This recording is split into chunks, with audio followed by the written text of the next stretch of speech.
छात्रों ने संभाली सड़क सुरक्षा की कमान, नसीराबाद में जागरूकता रैली और नुक्कड़ नाटक। सड़क सुरक्षा अभियान के तहत सेंट मैरिज कॉन्वेंट स्कूल बीर के विद्यार्थियों ने नसीराबाद में जागरूकता रैली निकाली। रैली गांधी चौक से शहीद स्मारक तक निकाली गई, जिसकी शुरुआत सड़क सुरक्षा की शपथ के साथ हुई।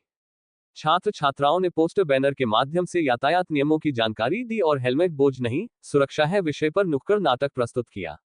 विद्यालय की प्राचार्य सिस्टर अनुषा ने विद्यार्थियों और अभिभावकों से सड़क सुरक्षा नियमों के पालन की अपील की। रैली में सिटी थाना CI Pankaj Kumar, traffic police incharge Sampat Lal, नगर पालिका पूर्व पार्षद प्रशांत कुमार मेहरा, रवि भागनानी सहित कई गणमान्य लोग उपस्थित रहे।